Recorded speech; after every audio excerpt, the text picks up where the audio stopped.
Bon, tout le monde est prêt? Prise numéro 299, la mécanique, épisode 1. Clap!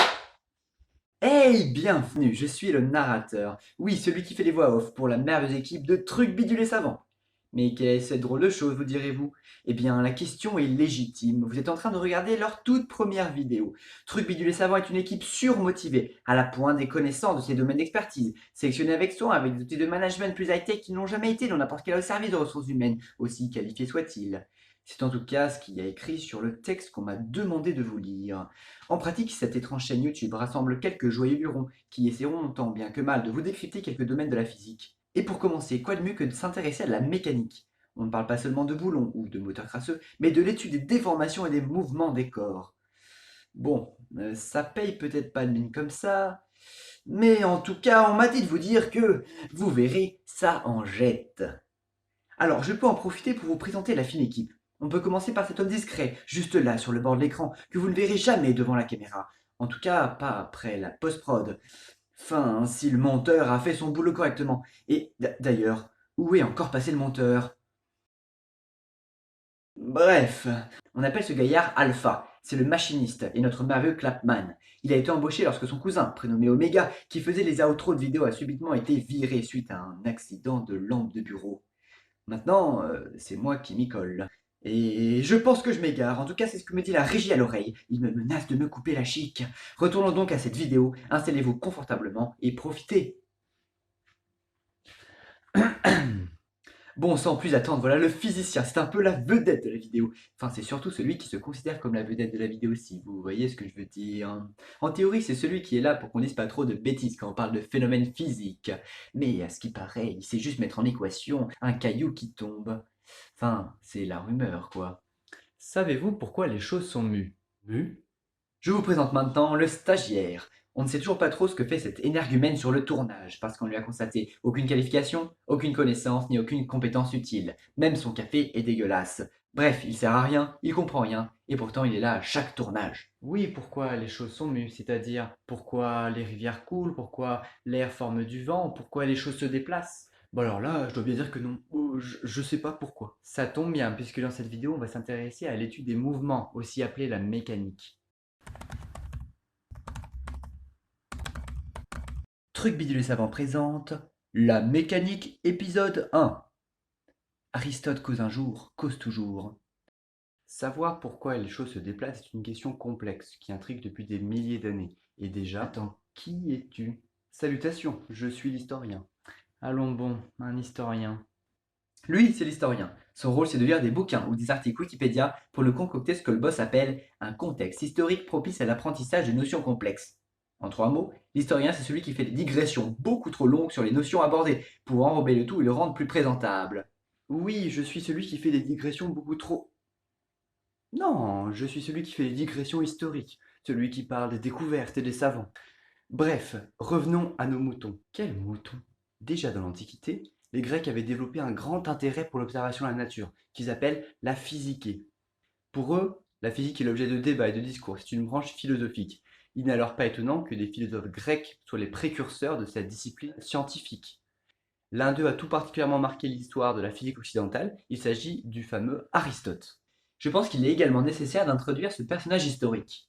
Ayant vécu au IVe siècle avant Jésus-Christ, Aristoteles, dont le nom est souvent abrégé en Aristote, est un disciple du très fameux philosophe Platon. Son œuvre est colossale, il a écrit des traités de logique, de poétique, de rhétorique, de métaphysique, de physique. Il est également le père de la biologie moderne, en s'étant consacré à l'observation et à la classification de centaines d'espèces animales. Il s'est aussi intéressé aux rêves, à l'économie, il a également été le précepteur d'Alexandre le Grand. Bref, il a travaillé sur la majorité des domaines de son temps et a fait beaucoup de choses. Mais son œuvre, qu'on peut qualifier de prolifique, a également paralysé le développement de la physique pendant plus d'un millénaire. Et on va voir pourquoi. Mais avant, on va s'intéresser aux bases de sa physique pour mieux la comprendre. Et pour ça, on va aborder au moins en surface sa théorie de la causalité.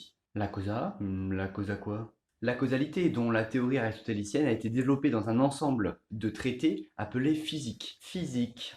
Comme par hasard. Drôle de nom pour un bouquin de philo. Et pourtant, on va le voir, la causalité est fortement liée à la physique du philosophe grec. Pour commencer, une cause est tout simplement ce qui permet de répondre à la question pourquoi. Par exemple, il peut être intéressant de savoir pourquoi la nature agit comme elle le fait. Et pour cela, on peut donc chercher à déterminer quelles sont les différentes causes qui dirigent notre monde. On parle des causes au pluriel parce qu'Aristote en distingue 4. La première est la matière. Elle désigne ce qui compose une chose. Elle n'est pas accessible par les sens puisqu'elle n'a pas de forme. Elle définit la potentialité d'une chose, ce qu'elle peut devenir. Prenons un exemple simple et d'époque, une statue. Alors dans ce cas, la cause matérielle est le bronze ou le marbre qui constitue cette statue, en fonction de si on parle de l'original ou de cette fameuse copie romaine. La deuxième est la forme. Elle désigne de manière ambivalente la forme géométrique d'un objet et son idée, son concept, son essence. Donc dans notre cas, la cause formelle est l'idée de statue qui germe dans la tête du sculpteur. La troisième est le moteur. Il s'agit du principe d'où part le changement ou la mise au repos d'une chose. Ici, la cause motrice est tout simplement le sculpteur athénien Miron. Mi-carré. La dernière et non des moindres est la cause finale, la fin. Il s'agit de la raison d'exister d'une chose, sa finalité. Pour le discobol, il s'agit simplement de l'état dans lequel l'œuvre est achevée. Attends, selon cette définition, la fin ne serait pas simplement la conséquence du moteur, c'est-à-dire par exemple la conséquence des coups de burin du sculpteur. Auquel cas, la fin ne serait pas une cause. Oui, mais pour Aristote, la fin est bien une cause parce que Aristote est finaliste. On parle ici de deux théories philosophiques, le finalisme d'un côté, le mécanisme de l'autre. Le mécanisme est une doctrine philosophique qui s'appuie sur le principe de cause à effet pour expliquer ce qui arrive. Un exemple d'Aristote sera éclairant pour mieux comprendre l'idée. Dans le cas du mécanisme, s'il pleut, ce n'est pas pour faire croître les plantations, mais parce qu'une loi nécessaire fait que la vapeur d'eau, en s'élevant, refroidit et retombe. Dans ce cas, si les grains en profitent pour germer, c'est par hasard, par simple accident. Mais pour Aristote, la nature est bien trop ordonnée, bien trop régulière pour avoir été régie par le hasard. Le hasard existe peut-être, mais ce n'est pas une cause. Il existe donc un but, autrement dit une fin, qui dicte les phénomènes naturels. Même chez les êtres vivants, tout semble dicté par une certaine finalité. Par exemple, si une vache donne du lait, c'est pour nourrir ses petits. Entre guillemets, tout marche beaucoup trop bien pour ne pas avoir été prévu à l'avance. Et c'est ça le finalisme, la doctrine philosophique qui suppose qu'il existe une fin, une finalité, un dessein à toute chose, un peu comme l'ordre du monde des stoïciens. Oui, je vois, comme dit le dicton, la nature est prévoyante. Elle a fait pousser la pomme en Normandie, sachant que c'est la région où l'on boit le plus de cidre. Pourquoi on parle de finalisme déjà? Cette parenthèse a été ouverte lorsque nous discutions des causes, notamment pour essayer de savoir pourquoi Aristote pensait que la fin était une cause. Je commence à me demander si on va vraiment parler de mécanique. Le rapport avec la mécanique est pourtant tout proche. Rappelons que la cause motrice, qui est une des quatre causes qu'on a citées précédemment, est le principe d'où part le mouvement. Ce qui signifie que si on connaît le moteur, on peut expliquer les déplacements, les changements. Donc dans la causalité reposent les bases de la mécanique aristotélicienne, si toutefois on s'autorise l'usage de cette expression anachronique. Tu es habilement retombé sur tes pattes, historien. On dirait presque que quelqu'un t'a écrit un script. Certes. Enfin bref, pour savoir pourquoi un objet se déplace, il ne reste donc plus qu'à connaître sa cause motrice. Pour y voir plus clair avec cette notion, il faut déjà constater que s'il y a un mouvement, c'est parce qu'une chose passe d'un état perturbé à un état stable de repos. Donc revenir à cet état stable serait la cause motrice de la chose en déplacement. Ceci peut aider à comprendre que pour Aristote, la cause finale de la nature serait de rester dans l'état de repos qui la caractérise. Et son moteur serait alors une sorte de principe de conservation. Par exemple, si un objet lancé en l'air retombe, c'est parce qu'il cherche à retrouver son état initial qui était d'être au sol. Mais j'ai alors une question qui me vient. Est-ce qu'une pierre en train de tomber est réellement une pierre? Puisque elle ne satisfait plus l'état de repos qui la caractérisait selon Aristote en tant que pierre. Pour te répondre, ouvrons une nouvelle petite parenthèse, qui sera de toute façon utile par la suite. Comme par hasard. Là interviennent deux nouvelles notions philosophiques, l'être en puissance et l'être en acte. Et ces deux notions vont nous permettre de trancher à propos de cette situation. Être en acte, c'est dans sa forme finale, comme une pierre qui est au sol, immobile. Maintenant, une chose est en puissance lorsqu'elle est en train de devenir, comme par exemple un enfant est un adulte en puissance. C'est un enfant qui est en train de grandir et de devenir adulte. Pour revenir au cas du physicien, la pierre en vol est en puissance. Ce n'est donc pas une pierre, mais une pierre en puissance. Si on résume notre petit voyage à travers la théorie aristotélicienne, on comprend que les mouvements sont dus à des moteurs, qui constituent une des quatre causes énumérées par Aristote, à savoir la matière, la forme, le moteur, la fin. Pour un objet naturel, le moteur est de rester à sa place naturelle, et ce principe d'où part le mouvement ou la mise au repos est interne à la nature. Ça m'étonne puisque cette idée selon laquelle la cause du mouvement est contenue à l'intérieur des objets en quelque sorte, va à l'encontre des théories actuelles du mouvement. Certes, mais cette idée d'internalité est finalement assez intuitive. Elle est cohérente notamment avec ce qu'on observe chez les animaux. En effet, les changements qui s'opèrent chez les bestiaux se font visiblement selon des règles précises qui encadrent leur cycle de vie, notamment leur alimentation, leur reproduction. Et on constate que ces règles dépendent de leur forme. Autrement dit, un poulet ne mange pas pareil qu'un âne. Et même si les Grecs n'avaient pas encore défini la notion d'espèce, ils se rendaient bien compte que ces deux animaux n'ont pas la même apparence. Ces différences doivent donc être contenues dans la nature elle-même. Soit, en acceptant tous ces postulats, on peut justifier pourquoi une pierre mise en puissance retombe. Mais alors, pour l'instant, rien n'explique pourquoi est-ce que cette pierre a été mise en puissance, c'est-à-dire pourquoi est-ce qu'elle a été écartée de la place qui était naturellement la sienne. On en vient à parler d'un deuxième type de mouvement. Après les mouvements naturels, il y a les mouvements contre nature, qu'Aristote appelle mouvements violents. C'est par exemple lorsqu'on attrape une pierre, qu'on la soulève et qu'on la jette en l'air. Dans ce cas, le moteur du mouvement est externe. C'est l'humain qui a par contact déclenché ce mouvement violent. Il y a là une difficulté logique. Ce moteur externe n'est pas apparu de nulle part. Il faut bien qu'un autre moteur en ait été à l'origine.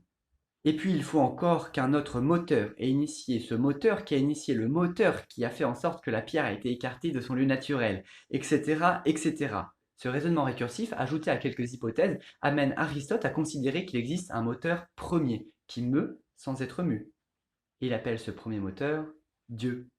Et oui, c'est un principe monothéiste, une cause première. Bon, il est vrai que pour arriver à cette notion de premier moteur, Aristote a fait quelques impasses logiques, mais elle a tout de même grandement influencé la théologie moderne. C'est donc intéressant d'en parler.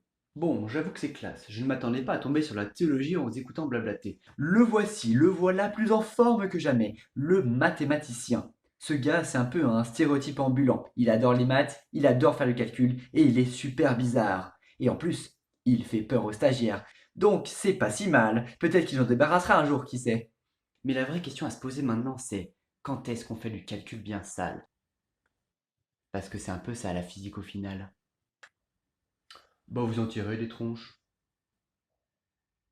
Le calcul bien sale, peut-être pas maintenant, en tout cas pas chez les Grecs. Et puis tu sais, avant ça, il faudrait déjà expliquer ce que c'est le mouvement, et on l'a toujours pas fait à ce stade de la vidéo.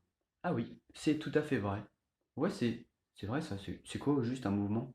Une définition moderne d'un mouvement serait un déplacement, c'est-à-dire qu'on passe par exemple d'un point A à un point B, ou alors un objet peut tourner sur lui-même. Ah ok, c'est facile en fait. Non, ça c'est la version moderne, mais ce n'est pas ça le mouvement d'après notre philosophe grec favori, Aristote.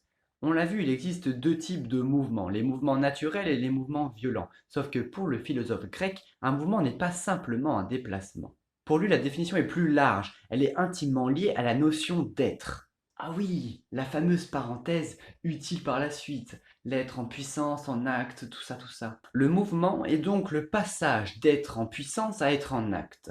Il s'agit de la transition entre deux états, la réalisation de ce qui est en puissance. Le mouvement n'est donc pas forcément un déplacement. Ça peut également être une altération, un accroissement, une génération ou encore une corruption. Ce qui signifie respectivement un changement de qualité, comme un fruit qui mûrit, un changement de quantité, comme un enfant qui grandit, l'apparition ou la disparition d'une chose. Quoi de mieux qu'une nouvelle anecdote pour augmenter mon quota d'apparition à l'écran?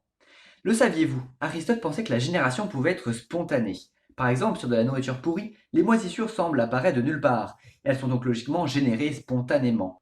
Le mouvement de génération est alors passé du non-être à l'être. Et il a fallu attendre les travaux de Louis Pasteur pour mettre définitivement fin à cette théorie aristotélicienne. Comme quoi, les idées du grec ont traversé l'histoire. Bref, j'espère que vous l'aurez compris, la physique était initialement une discipline philosophique. Dans le cadre de l'enseignement d'Aristote, tout prend racine dans le finalisme. Et on explique les mouvements par un ensemble de causes qui sont contenues dans la nature elle-même.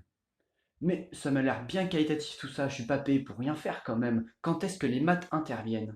Pour ça, il faut faire un saut dans le temps jusqu'au 17e où on balaye tout le raisonnement. Attends, tout le début de la vidéo servait à rien? Globalement, oui. Toutefois, c'était intéressant. Cependant, il faut bien avouer que la démarche scientifique actuelle n'a plus vraiment de rapport avec l'enseignement d'Aristote. D'abord, le point de vue finaliste a été délaissé contre le principe de cause à effet. Ensuite, on est passé d'une approche qualitative à une approche quantitative. De plus, l'expérience et la mesure ont parfois pris le pas sur l'intuition et les débats qui faisaient autrefois foi. Foi. Et enfin, la physique moderne ne s'intéresse plus au pourquoi, mais au comment. Bref, au XVIIe, il y a une rupture dans la vision que les scientifiques ont de la physique, lors de ce que les philosophes des sciences appellent une crise scientifique. Mais si ça a eu lieu au XVIIe, ça veut dire que l'enseignement d'Aristote a eu le vent en poupe pendant 2000 ans. Mais son œuvre, qu'on peut qualifier de prolifique, a également paralysé le développement de la physique pendant plus d'un millénaire. Voilà donc pourquoi, pendant la Renaissance, les ouvrages d'Aristote ont eu un tel succès, avec une telle fanbase qu'on ne pouvait pas remettre ses principes en question, ou alors très difficilement. Et c'est pour ça que d'une certaine manière, on peut considérer que l'héritage d'Aristote a enfermé le raisonnement scientifique pendant longtemps. Ça fait partie de la notion de paradigme, étudiée notamment par les historiens et philosophes des sciences. Mais alors, il y a une question que je me pose, comment Aristote a eu autant de succès?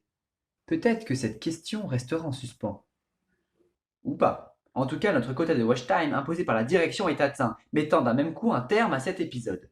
Mais je vous invite à voir le prochain, dans lequel nous parlerons de force, de poulet et de savant.